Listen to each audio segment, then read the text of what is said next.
Welcome back, everybody, to episode 86 of Streaming with the Mouse, where today we are recapping episode 4 of Loki, titled The Nexus Event. Sit back, relax. This is Streaming with the Mouse.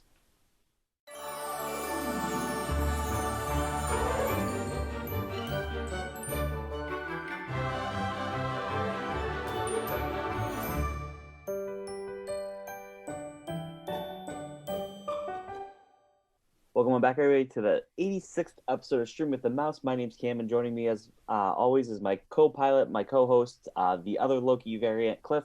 Cliff, say hello to the nice people.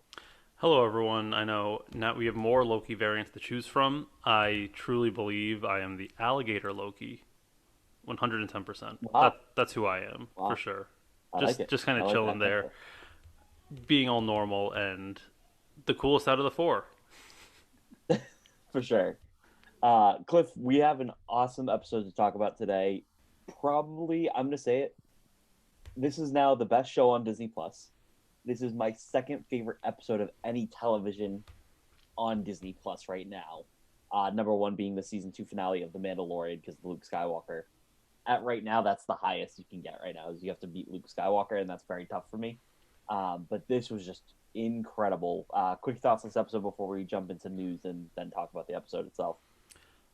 First, I will talk about your tweet. It's okay to have wrong opinions, Cam. That is What was my okay. opinion? About how Loki's the best, better than Mandalorian. Oh. It is okay to have wrong. It's okay to have wrong opinions. It happens. It happens. Um, Definitely the best thing after the Mandalorian, though, for sure. Fair. This would have. I'm. Was this supposed to be second or first? I think this was always going to be third. I Oh, think the it only thing that was. I think I could be wrong.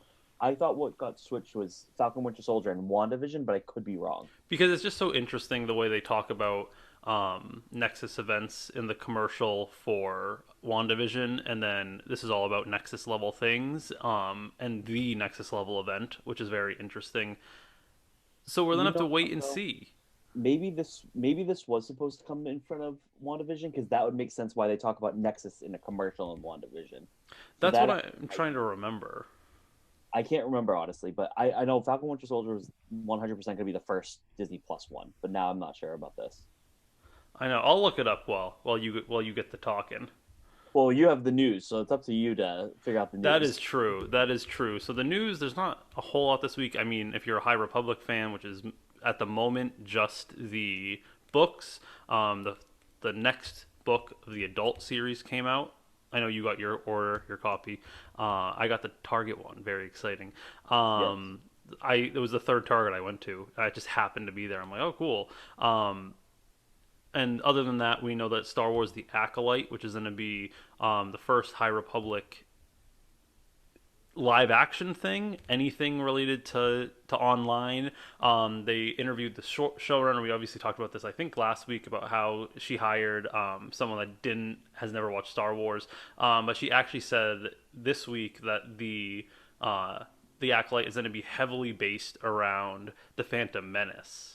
It's going to draw a lot from that because if people want to know in Star Wars, the High Republic, the end of the High Republic enters where Phantom Menace is. So when the Acolyte would be taking place, Mace Windu and Qui Gon would probably actually be Jedi. Like Count Dooku would be a Jedi at the end of Acolyte, which is pretty cool to think of. So we might get some callbacks to that. Other than that, the most interesting thing is that Disney Plus subscriber growth has fallen off for at home. It is down 0.8%. Wow. Um, Even with Loki.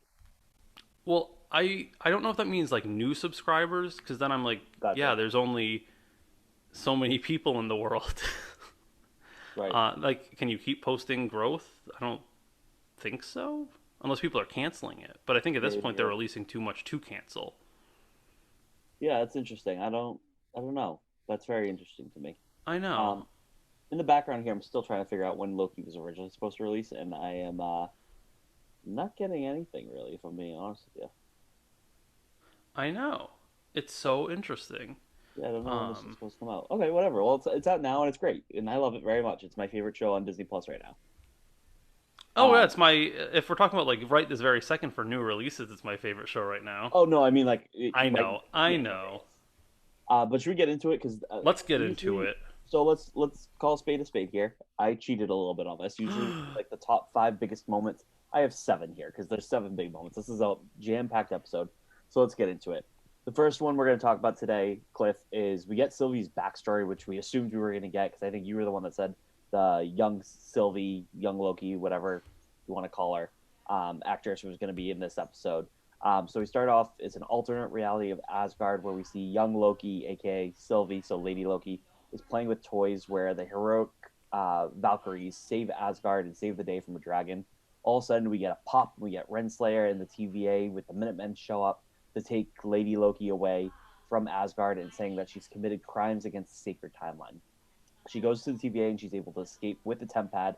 So that's the temp pad that she's been using this whole time, much to Renslayer's anger. And now she goes by Silvie, and she hides in different apocalyptic events to survive. And now she's going to die within one on Lamentus with the 2012 Loki. Silvie was obviously allowed to live for quite a bit of time because she's probably about like 7 or 8, I would think, by the time Renslayer actually takes her. So something had to have happened there, Cliff. So let's talk about your thoughts on this scene and what do you think the Nexus event was that was being created that she got taken away from? Because we see Silvie even ask Renslayer later in this episode, and Renslayer is kind of just an SOB and just says, like, I can't even remember, which we know there's something there. What do you think the Nexus level event was that happened? First off, she knew, she remembered what it was because that is her Yes. biggest failure as an agent. Letting her go away, yeah. Letting her escape. That was her biggest downfall at the TVA. I read something online and it made me very sad that her Nexus level event was that she was going to be a good guy. Yes, I And I that believe that as that well. broke me because she was playing the hero. She was the She's the savior of Valkyrie. Asgard. And no, sorry, no, you're the loser. You're the villain. You don't get the happy ending. You don't get to be the savior. Even though technically Loki, in what's it called? In I've seen it a million times. In Ragnarok, is the savior because he's the one that comes with the ship to save the day. But it's just so sad that she was never going to be the villain. Yeah, and this is so interesting, right? Because this is a huge telling point about how evil the TVA is, or maybe not the whole TVA, because we find out later that these are all variants and they don't know that they're variants. But the whoever the head is of the TVA right now in this part of the podcast, it's the timekeepers, quote unquote, wink wink, nudge nudge, and Renslayer. But how evil they are that you would think if they wanted to really protect the sacred timeline or protect the universe, you would let more good people live than bad, probably, right? I would guess that. And the fact that they're like, no, we cannot let this good one, this good Loki, stay. She has to be pruned. She has to be outcast from here because no Loki can be good right now in this part of the timeline. Is very telling to the TVAs. The TVA would rather see the universe burn at the hand of Loki than have a good version of Loki out there. So I thought that was very telling. But I agree. I think it's because she was playing the part of the hero. I think we are going to get answers this next episode about what the heck is actually happening here because the very last scene is Sylvie holding up Renslayer saying, like, tell me everything. So I think we'll get everything in episode 5, the penultimate episode. But a fantastic opening, a great way to get her backstory. It's so scary to see this little girl who's like, I'm playing with toys. How did I commit crimes against a sacred timeline? What the heck is a sacred timeline? Just craziness going on. So I guess the only thing I'm confused about is like, so she wasn't living in the sacred timeline, correct? She was living in an alternate timeline, but it didn't become a Nexus event until then. Is that correct? That's my guess. Then we have to ask the question: if we go based on like think about like how the Flash is, like think about how it's, or the CW Flash, it's like there's Earth 1, there's Earth 2, and they're like coinciding next to each other. Like to Yes. get through, Yes. you have to travel through. So that means there are two important mirror multiverses. So we have our sacred timeline, and then there would be two on the outside. This is then again. This isn't a. This is We have a lot to learn because there are. We see it. We'll spoil it. We'll see at the end of the episode. There's other variants of Lokis that are not a Tom Hiddleston lookalike. So how do these other Lokis get created? Because they're obviously branched. It's just the Tom Hiddleston Loki is the sacred timeline one. And my guess is that because she wasn't doing anything wrong at first, yes, she was in an alternate timeline, and yes, it was branching off, but it wasn't becoming a Nexus event until she was going to play the good guy, more or less. Yeah, so my thing is, to be a spoiler, the two of the Lokis could definitely have been Tom Hiddleston Lokis, but then we have this mirror dimension. So if we have the sacred timeline, then we have one on one side, one on the right, one on the left. Then those would be ones that a next level event on those would break into the sacred timeline. So they probably police the ones at least, unless they police the entire multiverse. But it's just they just count the sacred timeline to make sure nothing in other multiverses can break through. It's so you can get so confused by it, but I But we think get it's going more to be answers every answered. week, which is good. We do, We get which is we great. don't get answers. It becomes a little less foggy every week, and it's becoming more and more clear. And I think we'll get. I think penultimate is like, this is what we're gonna get, and then 6 will be the conclusion, the wrap up of everything. I think. Yes, exactly. For sure. Um, the next big thing is let's talk about a Nexus event. So obviously, what we learned in episode 2 is basically during apocalyptic events, anything that happens differently than what would have happened in the sacred timeline doesn't create a Nexus event because at the end of the day, the apocalypse is still going to happen. We see that on Pompeii, Loki's being Loki, being a crazy little nut job. It doesn't matter. It doesn't create a Nexus event because Pompeii is still going to burn down. However, we found out that's not completely true because Loki and Sylvie create their own Nexus event in a very weird moment where you have Loki and then this lady Loki, Sylvie, uh, like recognize that hey, we're about to die on Lamentus, and they have this nice tender moment where I don't know if it's Loki and Lady Loki, Sylvie are in love. I'm gonna say Sylvie. We all know what I'm talking about. Sylvie are in love, or if it's just Loki is in love with himself in Sylvie. But because of that weird contradiction, or weird not contradiction, but that weird gray area where Loki is in love with himself, that is another person technically of a variant. It's very confusing, but it basically creates a pure chaos event on the sacred timeline that creates a Nexus event. That's how the TVA and the Minutemen are able to find and capture Loki and Sylvie before this next event creates a whole nother part of this multiverse and before they can die on Lamentus. So what were your thoughts onto this? We kind of joked around about this, like that Loki was going to be in love with Loki, and now it seems like that's where we are. And I feel a little bit like with Jon and Dany in Game of Thrones, where it was like, oh, they're in love, that's so cute, but like, oh, they're like uncle and or what is it, nephew and aunt kind of a thing. And this is like, oh, this is like Loki and like himself, but not it. It's weird. Loki and herself. Yeah, it's weird. Yeah. It's very Nice tender funny. moment though. Tender is such a interesting word for you to use there. Kate Herron, who's the director, who's done an absolutely incredible job, they interviewed her and she's like, "Stop the love, like the Loki love, like things. Like it's not gonna happen." Like she's like, "Back off of it." Then it happens. So that's the right way to throw a curveball. Paul Bettany, say it's not gonna happen and then it does happen. Gaslight the fandom, but then actually let it happen. So people get even more like, "Oh no, what's gonna happen?" I don't even know what to say about it because obviously, like, we learn that it's from pure chaos. So we have now two chaos magic users. Well, one plus one infinite.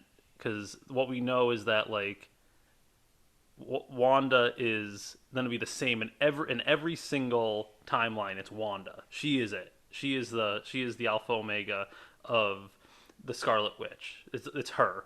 Shout out But with Boba Loki, Fett and Omega. I know. But then Loki, it's a million versions of him. It's infinite versions of him. If you because he's been pruned so many times. So next week is going to be very fun to see what happens with that. So pure because the whole thing of the sacred timeline, and this is very cliche, it's order. Order controls the sacred timeline. What's the opposite of order? Chaos. So a complete volley of chaos magic will just shatter it. So creating a love between Loki and Loki is a pure chaos moment because while Wanda is the definition of chaos magic, Loki is the definition of mischief and chaos. So it's this power of chaos that will destroy everything and reopen the timeline. Yeah, it's interesting. Now I want to get your thoughts on this before we move on. What do you think happened with all the bombs that like Sylvie like sent out to the multiverse? Are those all cleaned up? Because when they were looking at the screen and that's how they found the Nexus event, the Sacred Timeline was fine. It was just the Nexus event that Loki and Sylvie were creating. So I'm assuming they just cleaned that up behind the scenes. Like I don't really know what the consequences of like Sylvie bombing the whole Secret Timeline was. I don't think it has any issues because she only did that as a diversion so she could go in and kill the timekeepers. So she set off so many bombs so all the timekeepers would go and the TVA would be empty. So while they're cleaning up her mess, she has a free path to the You mean the Minutemen? timekeepers. Yes, the Minute Maker. Gotcha. All the Minute Makers who are the security are gone and gives her a free path. Yeah. Okay, that's a good. So I it's think it's not been necessarily didn't screw anything up. They probably cleaned all that stuff up while and they're working on that. yeah, that was getting cleaned up while Sylvie and Loki were trying to go, and while Sylvie was going to kill the timekeepers. Yeah, I'm interested to see if we get more of that, just because like that's how I thought that's where we're gonna get Spider-Verse. That's where we're gonna get all this other stuff. But whatever, I guess not. Well, Maybe we'll see. I think this series is ending with an opening of the multiverse. Yeah, for sure. Oh, I do as well. Yes. Moving on. So, like I said, the Minutemen, the TVA find Loki. They find Sylvie. They get taken into custody. Loki gets taken into custody by Mobius, excuse me, who basically puts him in a time cell that he experiencing a time loop of like one of his like I guess is one of his life's worst moments up until 2012. I guess. I'm surprised it's not just well, yeah, I'm surprised it's not just Hulk just smashing him around back and forth like he did on Avengers. Or was it, yeah, that was Avengers. That was him in Avengers. But instead, it's a time loop where Lady Sif, shout out, welcome back to the MCU, Lady Sif, is telling him that he's a conniving, craven, pathetic worm, and adds, "You deserve to be alone, and you always will be," while hitting him in the face and then hitting him in the Asgardian jewels. And does this over and over and over. It felt like Doctor Strange saying, "Jamarmo, I've come to bargain." Loki's only able to break this loop because literally this is like tortured, like he's just getting hit in the face, doing this. But also, we know Loki, as tough as he might be, he has that soft side in him. He is a little bit lonely. He even says it. He's able to break this loop when he realizes how horrible of a person he is, that he craves attention because he's a narcissist who's scared of being alone, which makes that moment with Sylvie when he's about to die makes sense a lot, where he's going to be all alone, and he made that connection with somebody right before. If Loki, hold on, so we'll get back to the scene. If Loki died with Sylvie, does that make him dying alone? Your thoughts? Don't ship of Theseus me. This is Ship of Theseus. This is the ship of Theseus in just a different way. Yes, he technically died alone. He dies alone, right? But that's the thing. That's the beauty of Loki. Loki is alone because the only person Loki can truly love is themselves. Themselves, yeah. So that's the that funny just broke thing. my So, brain for a second. so Sorry. it's okay that Loki is alone because Loki always has Loki, Yeah. and that can mean multiple versions of Loki. Yeah. So sorry, that just broke my brain. But going back, we get the time loop, and this is a tender moment because especially when you remember, this is not the Loki from Thor Ragnarok who has experienced that, or even the Loki from Infinity War who says the sun's going to shine on Asgard again one day, brother. Because this is the 2012 Loki who hates Thor. He hates the Avengers. He just basically fought in this giant war like a couple hours ago, against the whole city of New York and Midgard at this point. So having this, not pathetic, excuse me, the exact opposite of pathetic, this emotional moment with him after we see that he's seen his future and he's seen his death before too, I thought was really nice. And again, the show does a great job with character building. But your thoughts on the return of Lady Sif and this little scene? I thought it was funny that they did this time loop thing, and I think it's cool they brought back Lady Sif. That poor woman. They've done her so dirty for so long. And all she did was work in a time loop where she was the butt of a joke. I was confused at work first. I didn't realize it was a time loop. I thought she was trapped in something. I was like, oh my god, they had Lady Sif this whole time. Oh no! Then I realized it was a time loop. As soon as I saw that there were two doors, I knew exactly what was coming. I mean, I know Lady Sif is coming back for Thor: Love and Thunder. So this was a good way to reintroduce them. Like, oh, remember her? Remember the Warriors 3? Remember the Warriors 3? R.I.P. to two of them. Two and three. Well, oh no, the Warriors 3. It was the Warriors 3 plus Sif. It was the Warriors 3 plus Sif. DEAD. Yes, R.I.P. Good to see her again. It was funny to see them, like, but you would have thought this would have been when they were younger, not when they were the age appropriate ones. You would have thought that would have been like teenage one. I thought it was funny, and people made the joke like when Doctor Strange had him falling for half an hour. Actually, that would have been so funny if it was our Loki, but the teenage version of Sif, Lady Sif, because like Loki would stay the same, like if that makes sense. But that would have been funny if it was like a little teenage girl, like just kicking him in the Asgardian jewels. Yeah, people. That was the joke. It was like I've been kicked in the Asgardian jewels for 30 minutes. Um, I thought it was a clever little trap. Yeah, oh Pretty yeah, just evil, relive one of your pretty worst evil moments. Yeah, psychological warfare. yeah, for sure. Eventually, he gets taken out of time loop. Like I said, he comes to his senses, and we have that moment where he's like, "Yeah, I'm a narcissist. I'm afraid of being alone."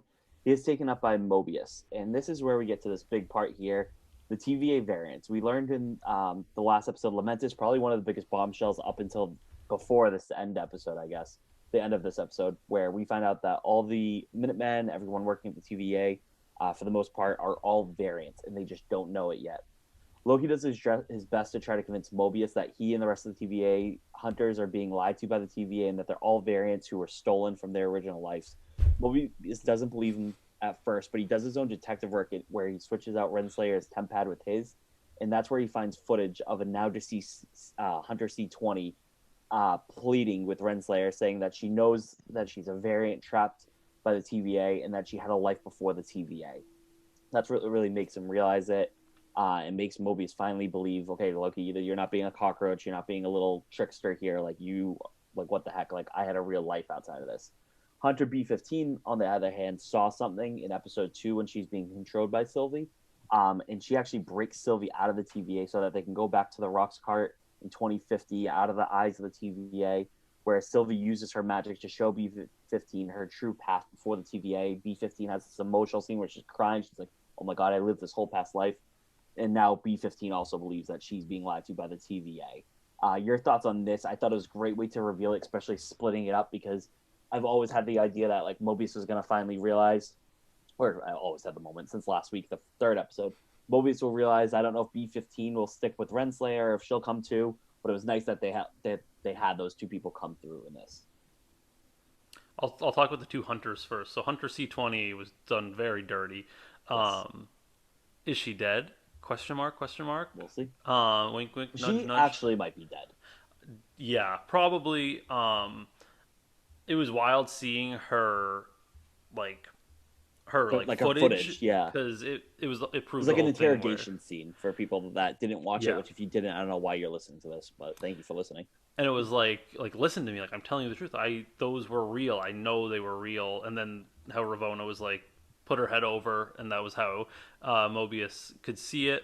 And then B-15, who was the definition of a hard ass for this whole for everything, actually is like because her and C-20 obviously had some form of like friendship that was then broken. Like I don't believe that it was as bad as it was. And went that far to find out the truth. I don't think she's dead. I think she just No, got knocked out. I think she got knocked down in the fight in the end.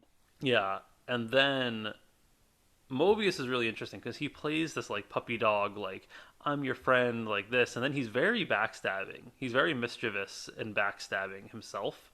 Imagine He if he's tries a to play good cop, bad cop at the imagine same if time. he's a Loki. No, he's not. No, But the way he's able to like connive his way through things is very impressive.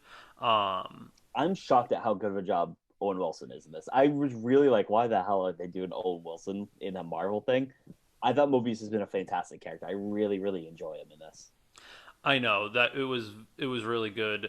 Um, I was shocked because I'm like, oh, cool, Owen Wilson, and he's been the perfect amount of like serious but fun at the same time, which makes it interesting. I'm pretty sure that gray hair is a wig though, because when all of his like promos for Disney Plus for Loki were him with his blonde hair and the Gotcha. cowboy hat, so I'm like, this must be like unless they did it beforehand, Maybe, yeah. but we'll see, we'll see. Let's talk about our good friend Mobius. Oh In this part of no. the episode, we think our guy is DEAD dead because once Red Slayer realizes that Mobius switched out the temp pad and that he is compromised and now knows the truth, she actually has her best friend, Mobius, pruned. And we think, just like Loki does, that Mobius is dead and he's gone forever up until this point in the episode. What were your thoughts on this? Because this was a like, holy cow scene. She just did him dirty. But what was interesting, she still had that remorse. Like, I thought Renslayer was going to be so much of a hard ass that she was going to be like, nope, that's fine. He's dead. Like, next move on by it, but she couldn't even watch it happen, but she knew she had to do this. So it was very interesting. So it makes me think that Renslayer is at the tippity top of this whole chain of command, where she's like, I got to protect this for me, but maybe not might be like the top dog, because like if she was this ruthless, she would have been like, yeah, kill him, and I would have stared Mobius in the eyes when he like died through the pruning. But in this case, she can't even watch because it is her best friend in this world, basically in the TVA. Well, they laid the groundwork for them being close because Yes. during it, what happened was uh, when they're having the drink to celebrate the end of Loki's. He after just one drink, he's like, "Okay, I'm gonna head out." After he switches the temp pad, and she goes, "Just one? You never stay for just one. That's usually more." Which I'm like, okay, so they have something. They have something going for them. And And then she even says earlier too, like nobody really has this relationship in the TVA. Like this is like a very special kind of thing. right, and then and I really like this scene. He was like, "Oh, you know where I'd actually want to go right now?" And he like just drops the ball on her, like, "Where you've been lying to us about where we're actually from." Very good scene. And then whacked him, and he disappears. And as soon as that happened, my first thought was, "Oh, pruning doesn't mean they're dead." As soon as that Oh, happened, I did. I'm like, "There's 2 episodes left." I'm like, you're not killing off main man number 2." I thought it was. I really thought he was dead because it was 3 in the morning. I was tired. But this goes back to Loki and his moment with like being in like that torture chamber, like Loki like time warp loop thing, where like he doesn't want to be alone.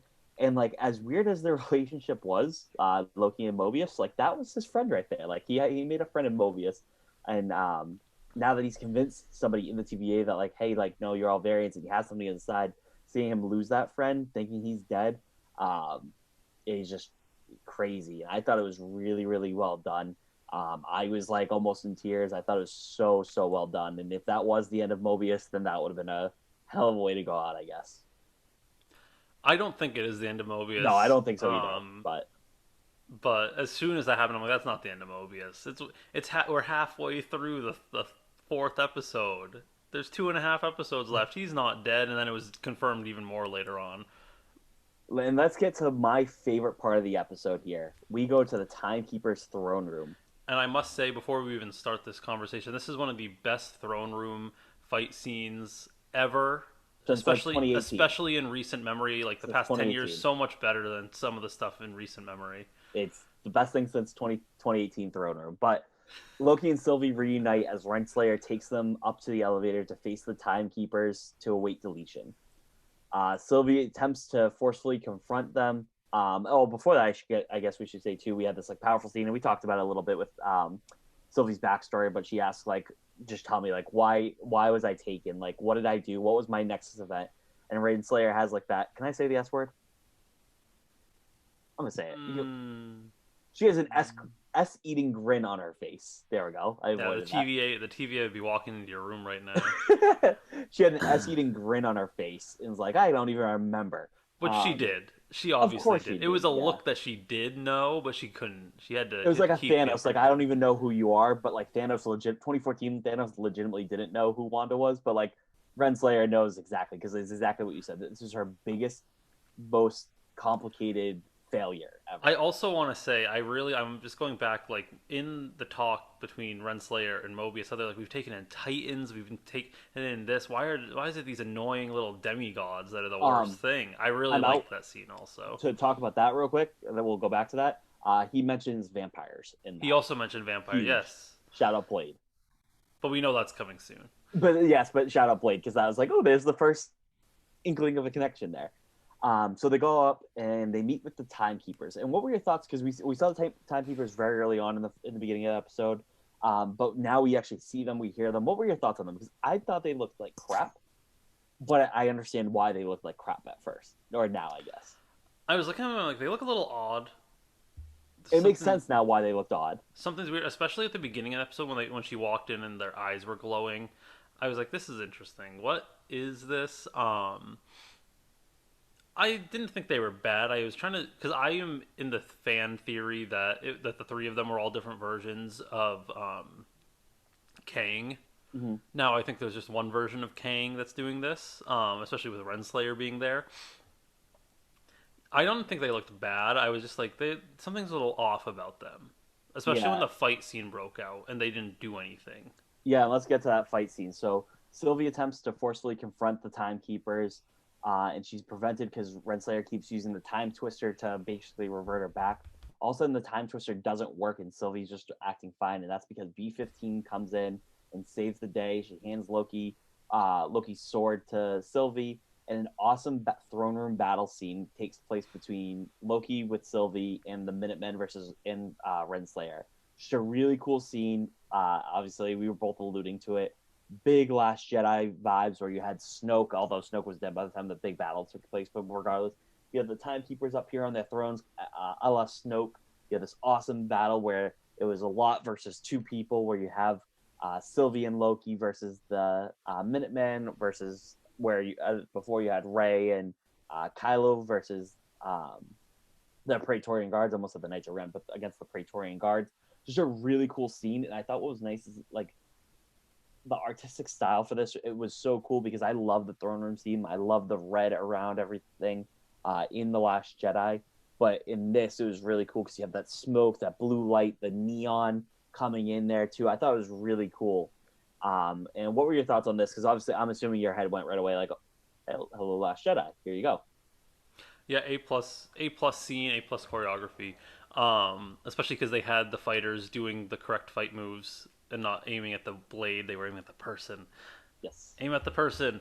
Um, Really cool. I really hope that was a real set. I Yeah, I'm interested think to it see in the was. behind the scenes episode of this. I That's gonna be feel interesting to it see. was because they couldn't have done some of that stuff CGI related unless they had one of the rigs like Mando. Um, Sure. and it was just yeah, it was really cool. And I want to talk about something after we get to the end of this Sure. conversation. So they defeat the Minutemen. Renslayer is like on the ropes basically, and Sylvie takes Loki's sword and decapitates one of the Timekeepers. It's revealed that the Timekeeper, all three of them, are just mindless androids, and they've been androids this whole time, meaning that these aren't the people controlling the sacred timeline. There's somebody higher than this. There's somebody controlling the androids. So that's You interesting. know, That's a big tidbit. you know what And they were? what were they? They weren't the droids you were looking for. They were not the droids we were looking for. Um, the pair plan to make the next move, and as Loki's about to confess to Sylvie, basically it seemed like he's going to confess, like, "Hey, I love you." Renslayer returns and prunes him with her baton. The way they did the pruning, I thought was really cool. It was like from behind.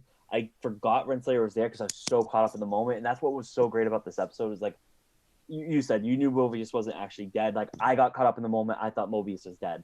I forgot Renslayer was laying on the ground, and that got me caught up in the moment. Like, oh my god, she's back and she just killed Loki because I thought Loki was dead. Because I'm of the thought. I don't know if you are. Um, I don't think this is a spoiler for Black Widow because I think it's kind of like the big assumption is obviously Black Widow's dead. Correct? Yes. DEAD, yeah. Yes. We can kind of assume her little sister in the next movie is going to take over the mantle of Black Widow. Correct? That's been my going, or she's gonna be the other agent for what's it called? What's the big bad team? The I'm excited. I must have the Defenders, but that's not. That's It's Daredevil. under Ross. Thunderbolts. The Yeah, Thunderbolts. or she's gonna be the other agent under the Thunderbolts. Cool. So I'm under the thought that she's going to take over the mantle of Black Widow. I thought when Loki gets pruned, I thought he was dead. I thought this meant Sylvie was going to take over the title of Loki. That's why I thought it was going to be. I still think that might be able to happen because then you can have Tom Hiddleston go off in the sunset after Doctor Strange. I'm assuming, but we'll see. Um, but she Renslayer prunes Loki. Sylvie quickly disarms her, and we get this ending scene where she's like, "You're going to tell me everything right now," which is where I think in the penultimate episode you're going to get the reveal. But obviously, the thing with Timekeepers, where she throws the sword and decapitates him again, big throne room scenes from The Last Jedi with Snoke being cut in half by Kylo in that. This was just awesome. It was so cool to see. I was on the edge of my seat. Like I said, I'm going to say it again, but I got caught up in the moment in this, and that's why I love this show so much because I was just like waiting with bated breath. What's going to happen next? Your thoughts on this? As soon as they knocked out Ravonna, and she's laying on the ground with her stick with the stick across her chest. I'm like, kick it away, like get rid of this because this is gonna bite you in the butt real fast. And as soon as it cut back to them and about to be that love, like the I love you scene, and he gets, I'm like, you're just setting it up. You're setting it up to have him die or her die. But I know we've talked about like who takes the mantle of Loki.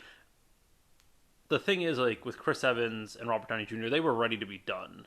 They were both ready to be finished with the But I MCU. thought Tom Hiddleston was too.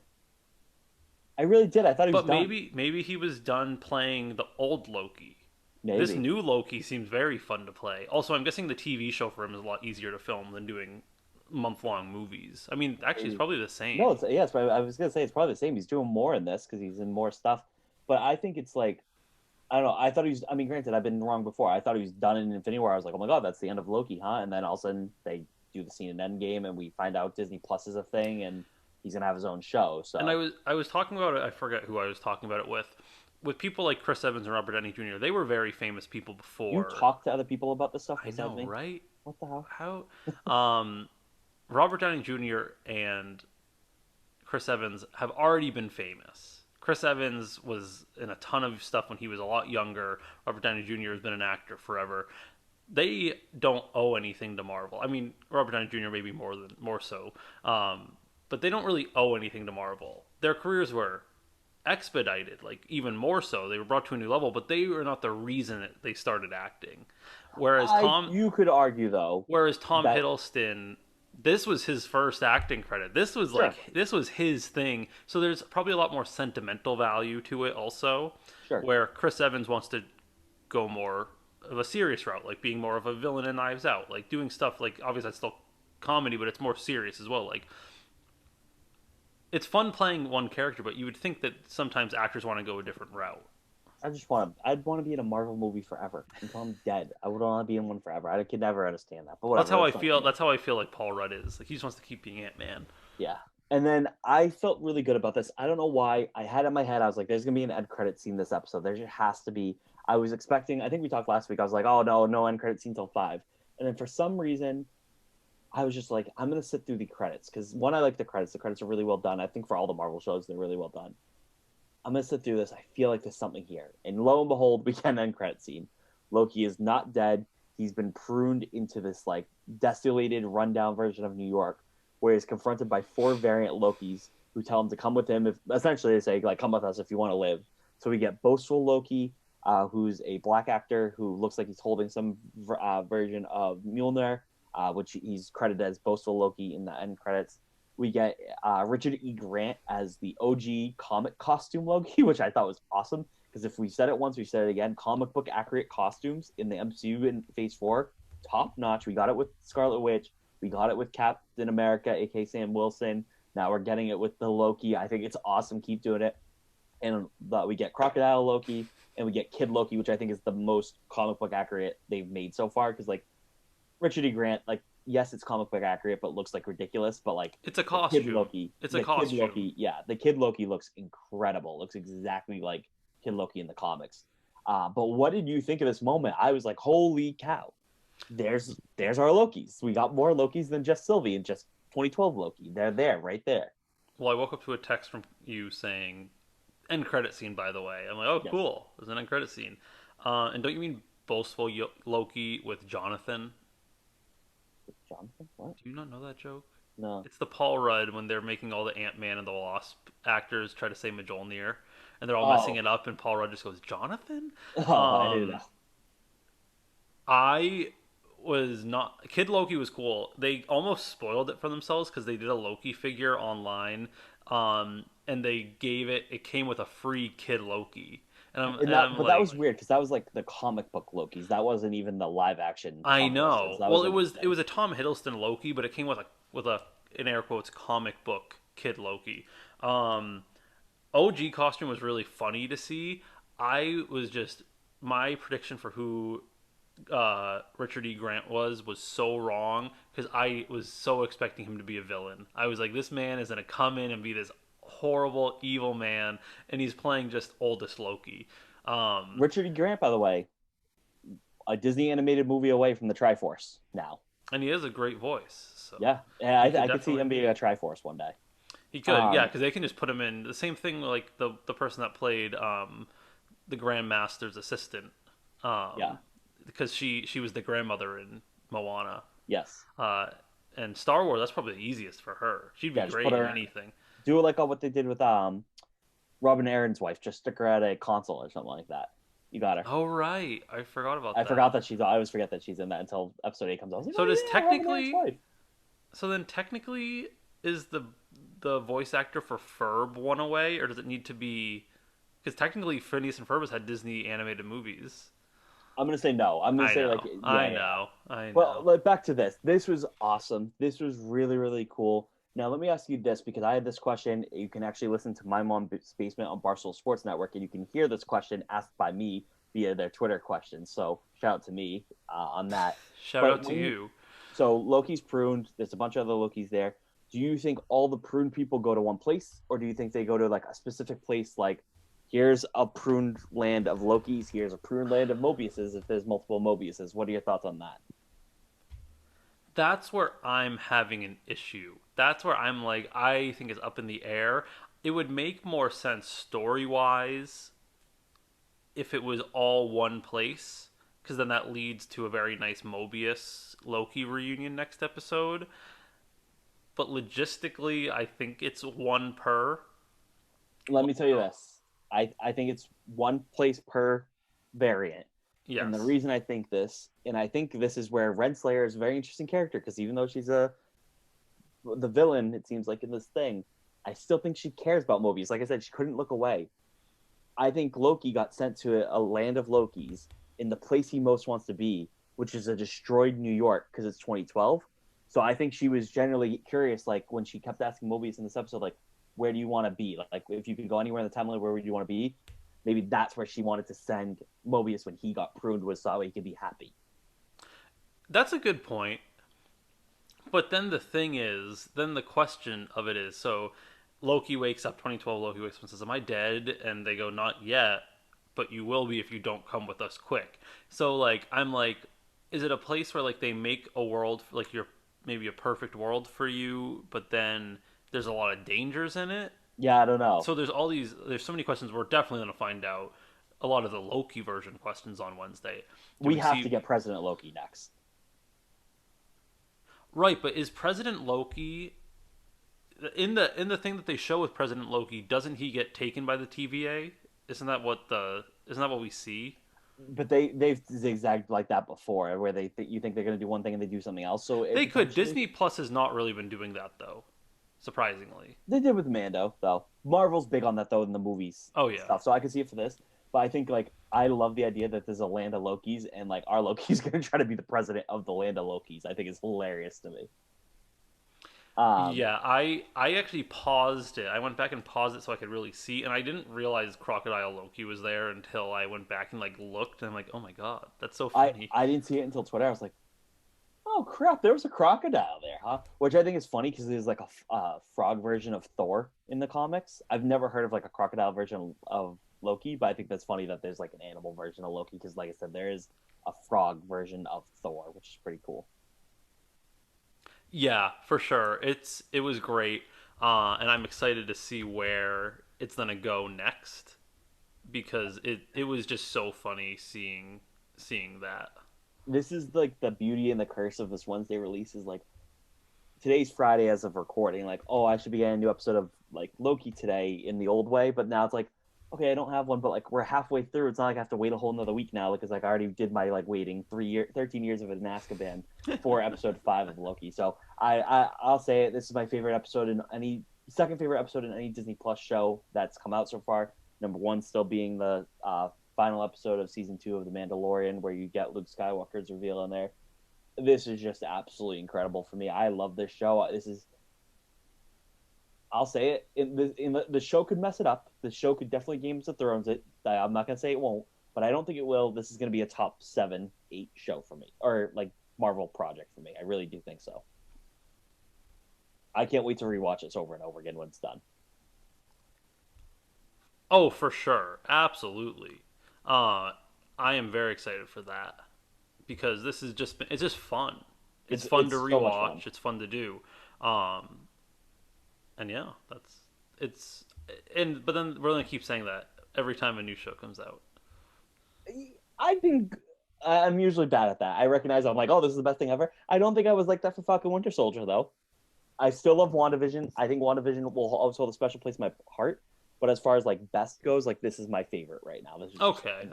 that's a good way to But put it. WandaVision will always hold a place in my heart. Like I said, I opened up about like my sister and stuff like that. That's why that one holds a special place in my heart. But this is just incredible. Cliff, any Yeah, final thoughts on this episode? Favorite? It's awesome. I love Loki. If you A don't love Loki, plus, you're nuts. A plus for this for sure. By far, easily the best.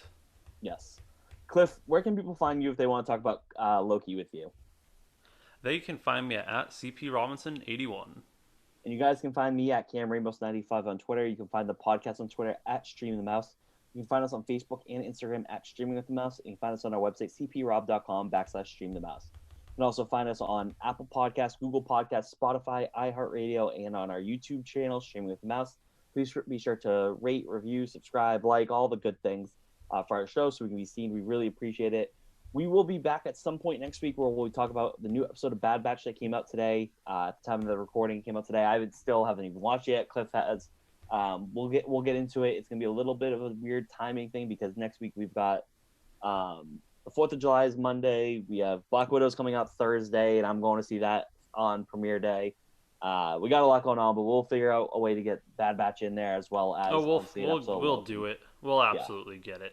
Yeah, so we'll figure it out. Not sure what the release date is, but we'll figure something out. But from Cam Ramos, no, that's not how you say it, huh? It's supposed to be from Cliff Robinson. I'm Cam Ramos.